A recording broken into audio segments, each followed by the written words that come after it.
Welcome to the Purposeful MD podcast. As a physician, you've sacrificed so much of your life for other people, your patients, your family, your friends, and your colleagues. What would it feel like to spend time doing what you enjoy and to live without guilt? I'm your host, Dr. Laura Sutton, a family physician, certified coach, and business owner. If you're a medical professional on a journey towards your most purposeful life, a life with more time and energy, and ultimately more joy, then this is the podcast for you. Before we get to today's episode, I have some exciting news that my book is now available for pre-order. The book is called The Purposeful MD, Creating the Life You Love Without Guilt. I'm really excited. This book is designed for physicians and all medical professionals to really get back more time and energy in your life. It's very practical with exercises and journaling prompts. I'm really excited to bring this into the world.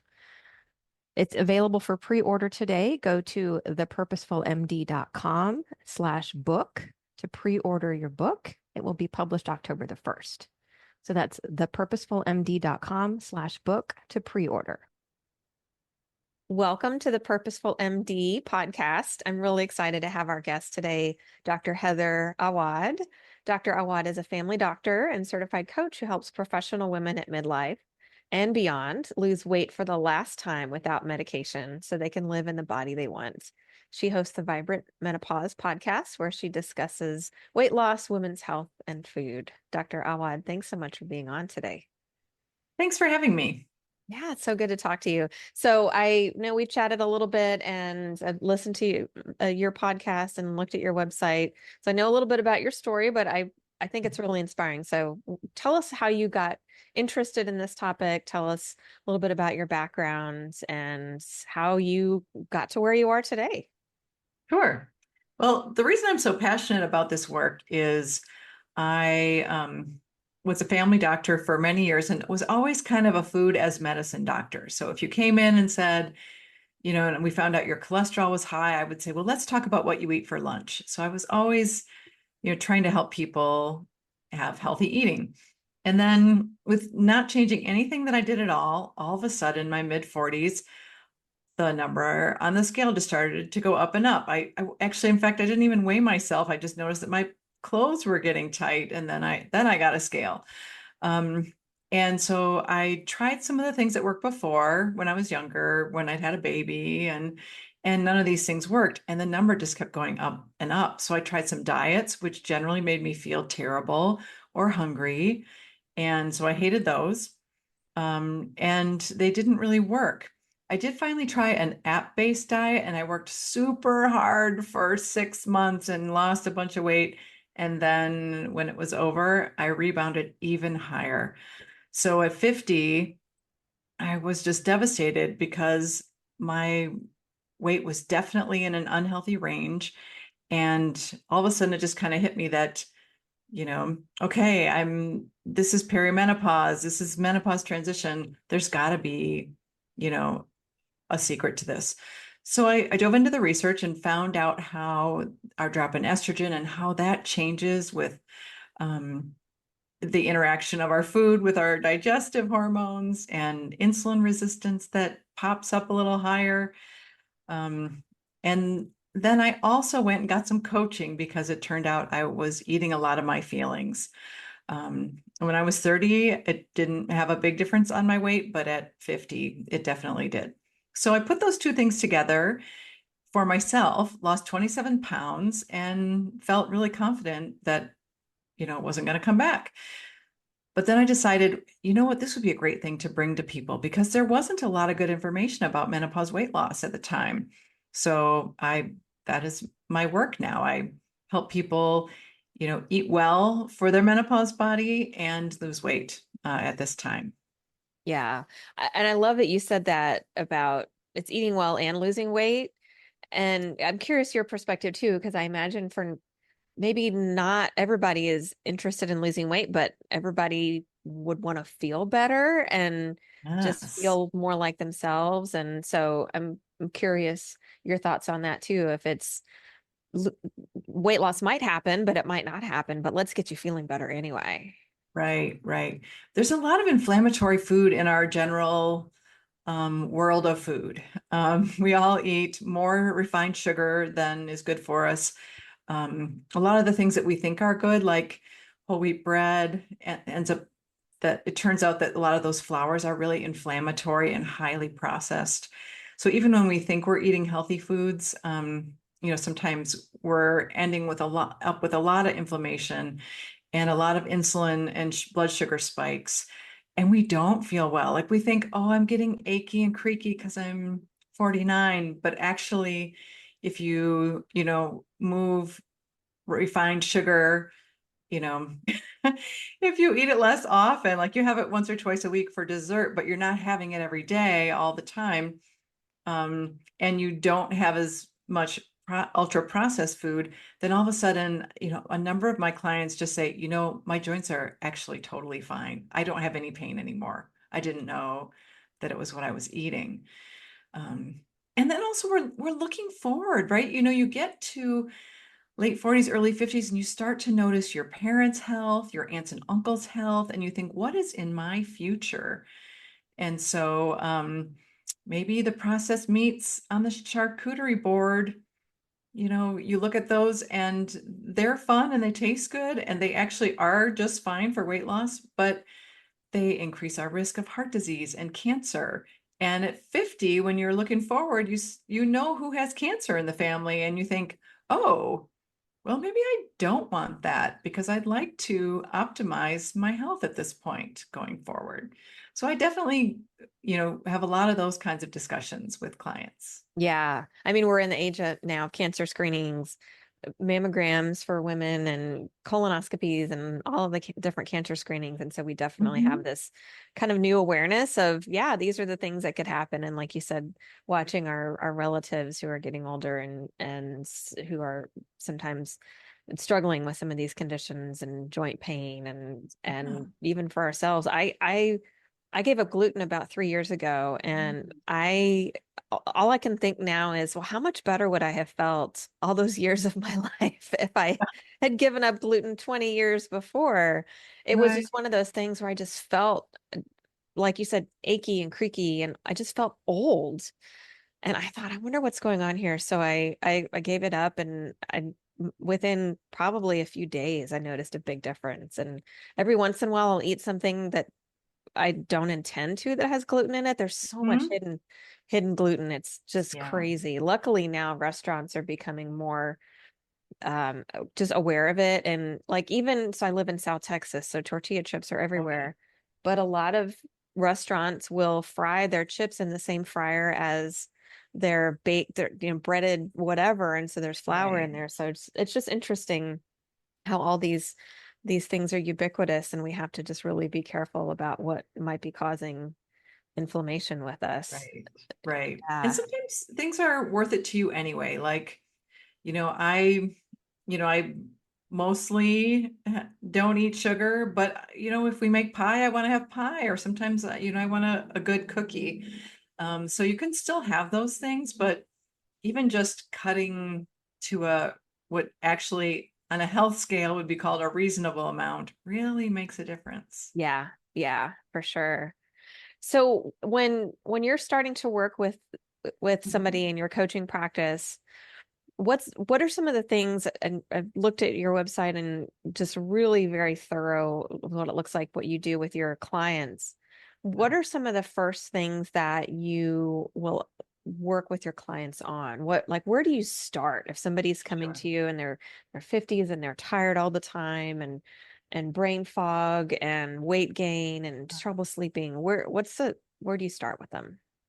We do start with this with refined sugar and ultra processed food, um, and take a break from it totally for a short amount of time. And the reason is that if you're going to take a total break, then you have to read every package that's in your cupboard.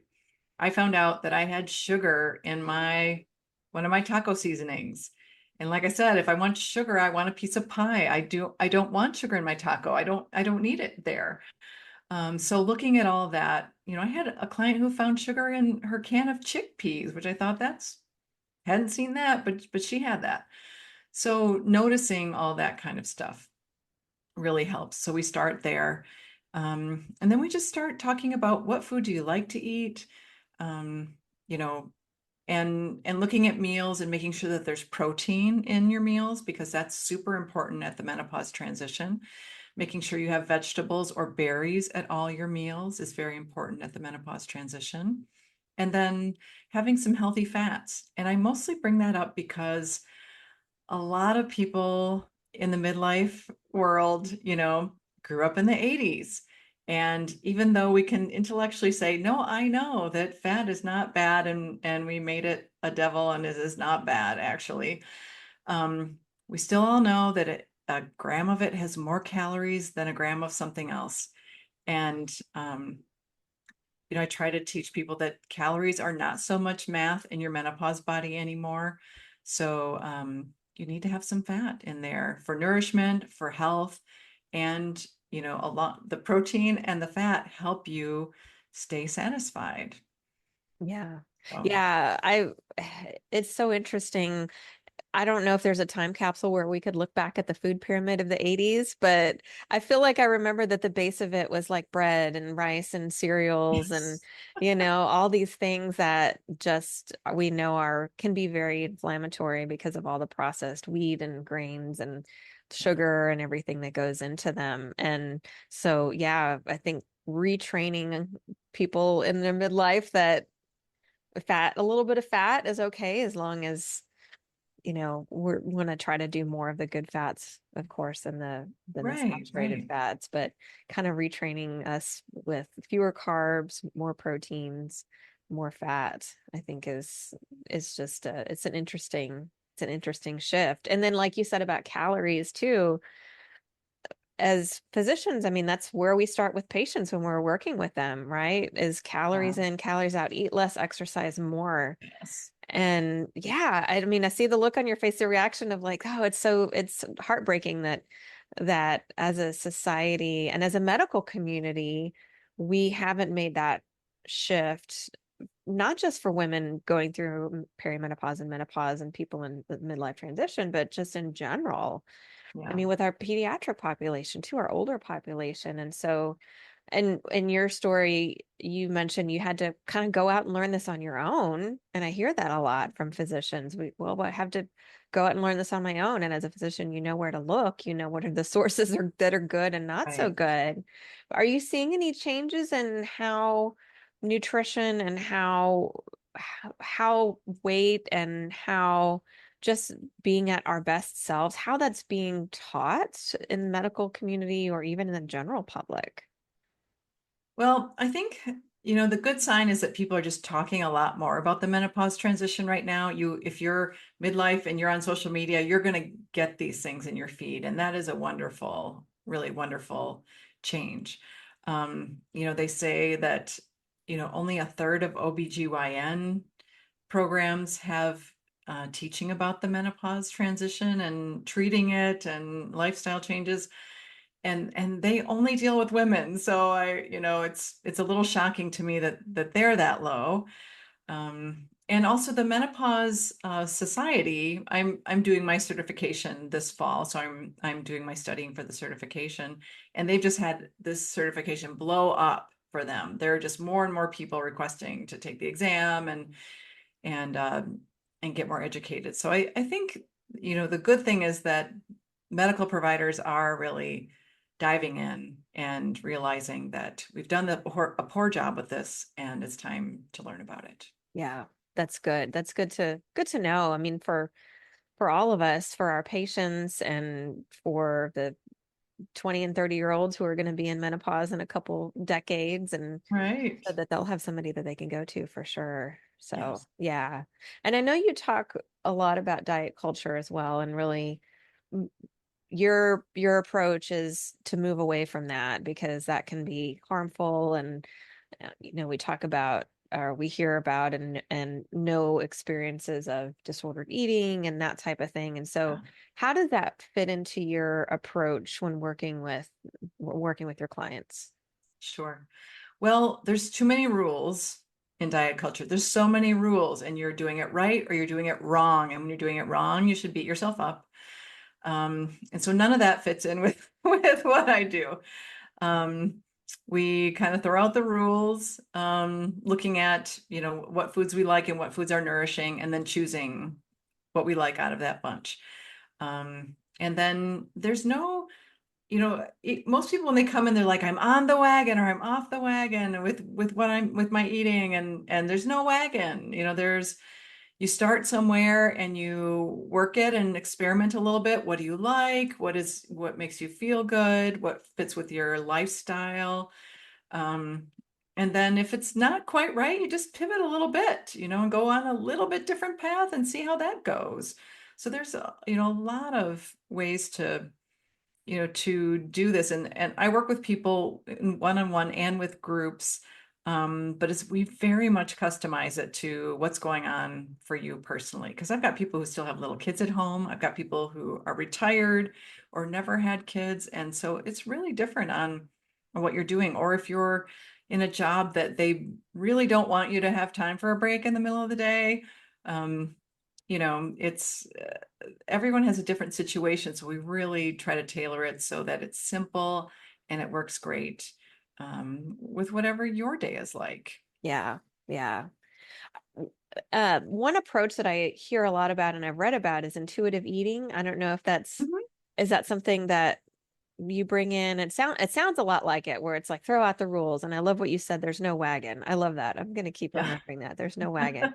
So that again, it sounds like it really aligns with what you're talking about. Yeah. Intuitive eating can be great, and there's a piece of that with what I do. So we want to eat when we're hungry, we want to stop when we feel satisfied, and we want to give up overeating. So some people really go very strict intuitive eating, and so they will sit and wait, and when they feel like they're hungry enough, then they will eat. And then some people, like I said, have meetings all day, and they're like, if I don't eat at 12:30, I don't eat. And I want to have that lunch. So we can build that way as well. So it doesn't have to be the pure, um, only eat according to the body clock.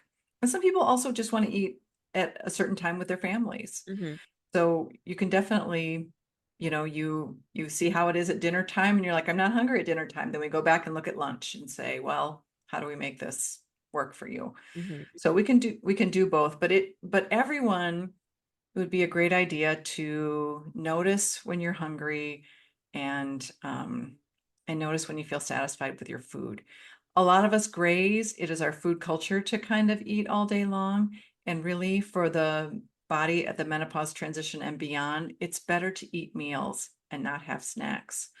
So when you do this, you do actually start to notice when you're getting hungry, which is a beautiful thing because your food also tastes better. Mm-hmm. Uh, so that's, there's kind of noticing hunger cues and fullness cues, are a big part of intuitive eating. And I think they're really a great thing for all people in the menopause transition. Yeah. Yeah. Just really kind of getting in touch with our body signals. I think that's Mhm. something that, at least as physicians, we tend to drown those out, right? Because we had to when we were in Yeah. training. Yeah. And in training, they said seafood, eat food. You don't know if you'll get Exactly. some. So Exactly. if you see it, you better eat it now. And then Yeah. that gives you that feeling of fear, like, oh, there's food there. I better eat it because when will I get food again? Well, Yeah. I mostly, there is food. yeah. I have a tendency to eat fast, and I joke with my family that it's because I never knew if I was going to get called for a code or a stat delivery or something. So it's still just so ingrained in me so I have to notice it now, but yeah, that's kind of the running joke in my house. So what else as far as outside of nutrition is Mhm. important for us to keep in mind, whether we're in the perimenopausal transition or when you work with your clients? What are some of the things that you work with them on that are not food related? Sleep. We need to get sleep. And it's a great time to bring it up because a lot of people's sleep gets disturbed with perimenopause and menopause. If you have night sweats, you're waking up. Or if you have the gift of anxiety of menopause, you're waking up with your heart racing. There are other things that are also disturbing your sleep. So really, I started using a sleep tracker, which I had not done before, which has been really, I found very meaningful. Sometimes people just look at the clock, but trying to get at least 7 hours. And if you're nowhere near there, just adding 15 minutes. Um, and possibly looking at, do I want treatment for these things that are waking me up in the night? Or is there a possibility, even though I don't snore, that I might have sleep apnea that also increases at this age as everything gets softer? Um, you deserve to have a workup for your sleep problem with your doctor or with a sleep doctor. So it's it really does play in with your health. You have less risk of diseases.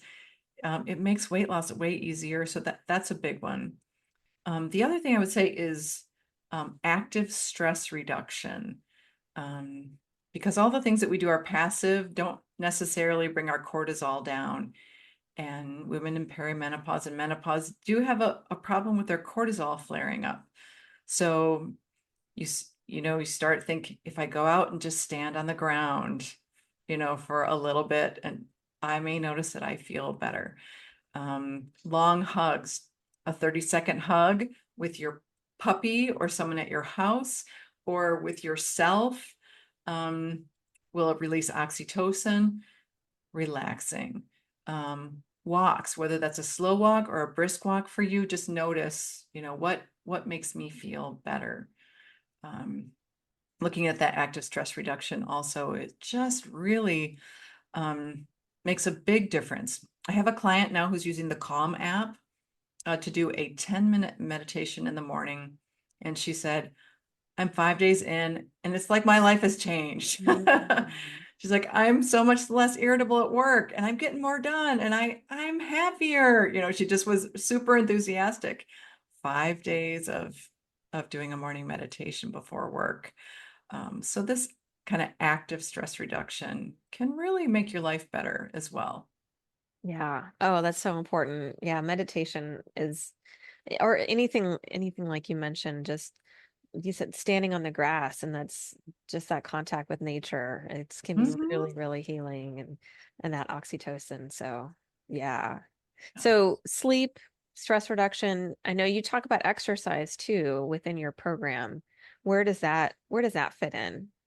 Well, we don't have any proof that exercise helps you lose weight.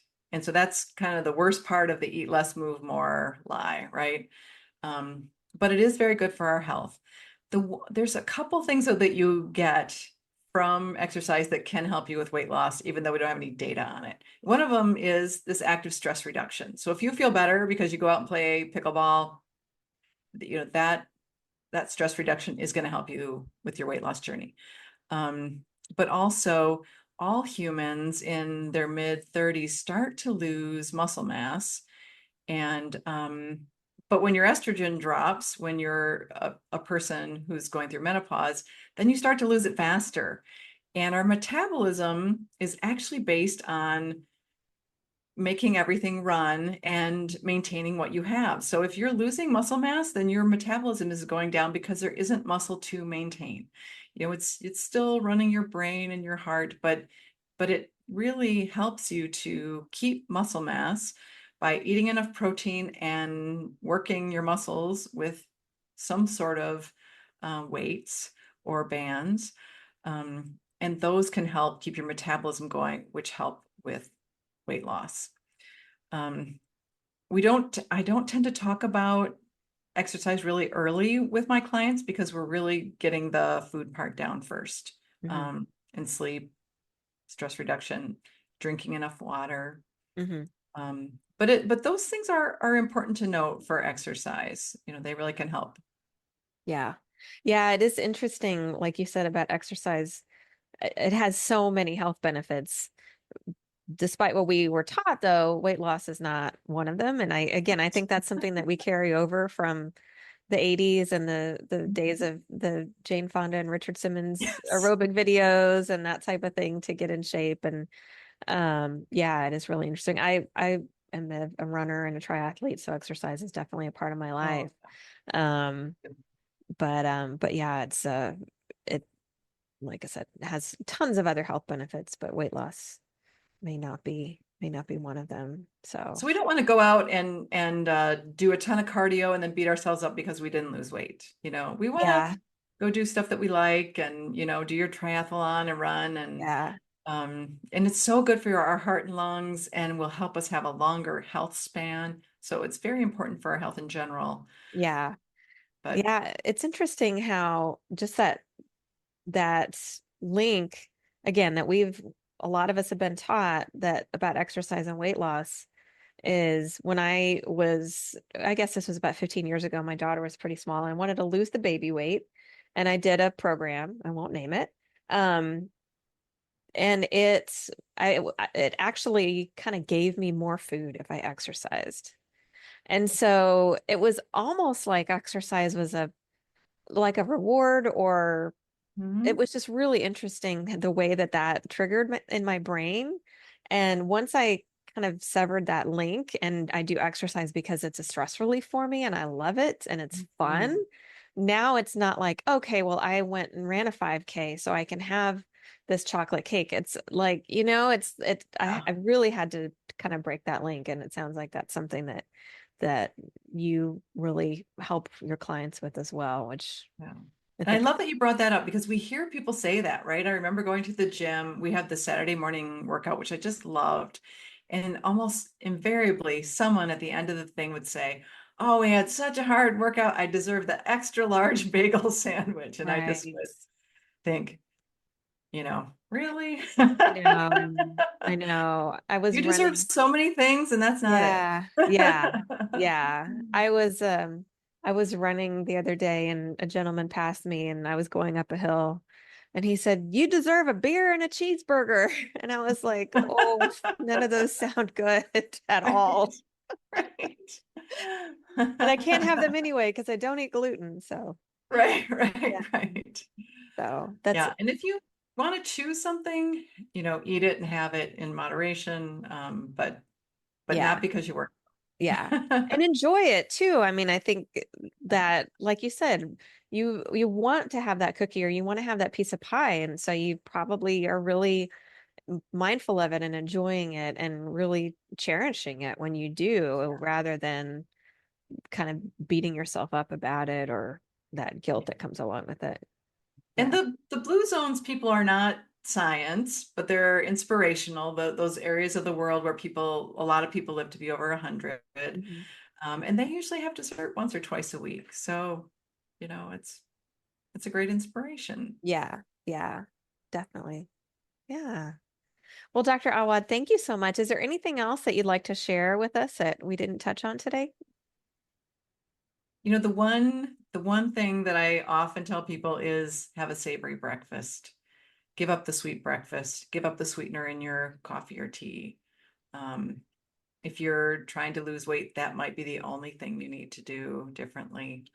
The sweet breakfast is really just terrible for your health and for your weight. And um, pivot to something else. Try Yeah. it for a while. A lot of people are like, oh, I don't want to give up my sweetener. I'm like, just try it for a little while and see what you think. And if you try something else for a week, if you hate it, you can always go back, but it might be worth trying because you might be surprised that you actually are very happy with a savory breakfast. Yeah. So I love that you brought that up. So can you give us some examples of like what would be maybe something that is on the sweet side that where something on the savory side that might be a little bit healthier for us?